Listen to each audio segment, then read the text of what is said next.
আমাদের দেশে এখনো কর সংস্কৃতি এভাবে তৈরি হয়নি। আমরা এখনো কর দেওয়ার থেকে কর ফাঁকি দেওয়াটাকে বাহাদুরি মনে করি, যে কারণে পৃথিবীর one of the lowest tax GDP হচ্ছে আমাদের, এখনো 7.4%। তা আমরা যদি শিক্ষায় যদি জিডিপি 6% খরচ করি, তাহলে আমাকে জিডিপির কমপক্ষে 25% ট্যাক্স আদায় করতে।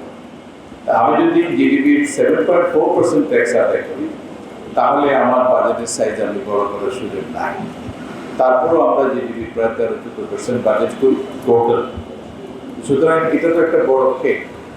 এখন এটা যখন আমরা ভাগ করবো, কোনটা ডেফিনেটলি স্বাস্থ্য, চিকিৎসা, সামাজিক নিরাপত্তা খাত, এগুলো সবচেয়ে ইম্পর্টেন্ট, যে এই জায়গাগুলো গুরুত্ব দিতে হবে।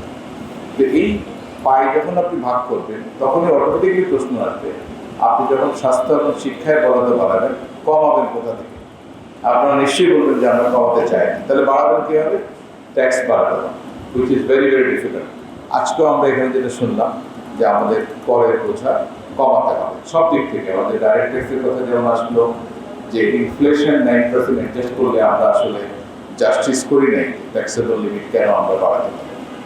কিন্তু বাস্তবতাটা হলো, আমাদের দেশে যে পরিমাণ ট্যাক্স পেয়ারগণ ট্যাক্স রিটার্ন দেন, আপনার সঙ্গে অবাক হবেন, অ্যারাউন্ড 45 লাখ ট্যাক্স রিটার্ন বছরে পায়। তার মধ্যে প্রায় 30 লাখ ট্যাক্স রিটার্নই হচ্ছে তারা ট্যাক্সেবল থ্রেশহোল্ডের নিচে ইনকাম দেয়। এর মানে হচ্ছে যে এই 30 লাখ কিন্তু ট্যাক্স দেন না। আবার আমরা যখন এই থ্রেশহোল্ডটাকে একটু বাড়িয়ে দিই, এক্সিস্টিং যে 15 লাখ ট্যাক্স দেয়, এটার একটা বড় অংশ সিলিংয়ের নিচে চলে যায়। আর যেহেতু আমাদের যারা মার্জিনাল ট্যাক্স পেয়ার, তারা বছরে 5,000 টাকা ট্যাক্স দেয়। তো বছরে 5,000 টাকা কিন্তু যদি আপনি ডেইলি কনভার্ট করেন, এটি কিন্তু খুব বেশি টাকা না। দিনে হয়তো 20 টাকা হলেও বছরে 700 টাকা। বসুন্ধরা ডায়াপেন্ট এখন আরো উন্নত। এই হট এয়ার থ্রো টপশিট দ্রুত শোষণ করে সোনামণিকে দেয় কোমল অনুভূতি। যেহেতু রাষ্ট্রটা আমাদের সবার, সারা পৃথিবীর নিয়মই হচ্ছে রাষ্ট্র পরিচালনার জন্য রাষ্ট্রের যারা মালিক, রাষ্ট্রের যারা পরিবারের সদস্য, তাদেরকে ট্যাক্স দিতে হবে।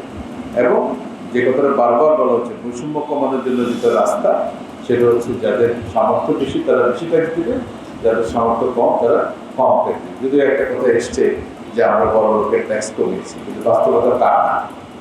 আপনি দেখবেন যে এই প্রথম গতবার এবং এবার আমরা মার্জিনাল ট্যাক্স রেট যেটা 25% ছিল, সেটাকে 30% নিয়ে গেছে। এবং যাদের ইনকাম বছরে অ্যারাউন্ড 35 লাখ প্লাস, তারা কিন্তু এখন 30% দিয়ে, তার মানে আমাদের 5% ট্যাক্স বেশি বাড়ানো হয়েছে। এটাই হচ্ছে বাস্তবতা। অন্যদিকে যে কথাটা আমার ছোট ভাই তার কাছে ছাত্র বলেছেন, কোনো অবস্থাতেই দেশে কালো টাকা সাদা করার জন্য ব্ল্যাঙ্কেট এক্সেপশন দেওয়ার কোনো উচিত। আমিও তার সাথে একজন নাগরিক হিসেবে শতভাগ একমত। কিন্তু মুশকিলটা হলো, আমাদের ওভারঅল ইকোনমিকে আসলে আমরা পুরোপুরি ফর্মাল করতে পারি না। অনেক কিছুই নানা কারণে ইনফর্মাল থেকে, যেমন আমাদের ভাইয়েরা বিদেশে কষ্টার্জিত টাকা উপার্জন করে, তারা হয়তো অনেক সময় দেখে যে ব্যাংকিং চ্যানেলে পাঠানো চেয়ে অন্যভাবে পাঠালে একটু বেশি টাকা পাওয়া যায়, অন্য কোনো কারণে তারা ফর্মাল চ্যানেলে পাঠানো, এই টাকাটা কিন্তু অপ্রদূষিত হয়ে গেল। এখন ঢাকায় সে একটা বাড়ি কিনলো বা বাড়ি করলো, একটা ফ্ল্যাট কিনলো, সে তো এটা দেখাতে পারছে না। ওটার জন্য একটা আলাদা এভিনিউ রাখা হয়েছিল। আপনারা জেনে খুশি হবেন যে বর্তমানে অন্তর্বর্তীকালীন সরকার, ওনারা দায়িত্ব নেওয়ার পর সাথে সাথেই এসেই কিন্তু কালো টাকা সাদা করার যে একটা ব্ল্যাঙ্কেট ছিল 15% ট্যাক্স দিয়ে, সেটাকে বাতিল করা হয়েছে গত বছর। আর এখনকার আইনে এরকম কোনো প্রস্তাব দেওয়া হয়নি যে কারো কালো টাকা থাকলে সে ট্যাক্স দিয়ে সাদা করতে পারবে। নো, এটা বলা হয়েছে কারো যদি লিগাল ইনকাম থাকে এবং কোনো কারণে অপ্রদূষিত হয়ে থাকে, তাও কেবলমাত্র কনস্ট্রাকশন সেক্টর, মানে বাড়ি বানানো বা ফ্ল্যাট কেনার ক্ষেত্রে এটার কারণ হচ্ছে কনস্ট্রাকশন সেক্টরের সাথে আমাদের ব্যাপক জনগোষ্ঠী জড়িত। অনেকেই ধারণা করছেন, বিশেষ করে রিহাব বলছেন যে এই সুযোগটা না থাকলে আমাদের কেনাবেচা কম হবে, প্রোডাকশন কম হবে, আলটিমেটলি দেশের ইকোনমি ক্ষতিগ্রস্ত হবে।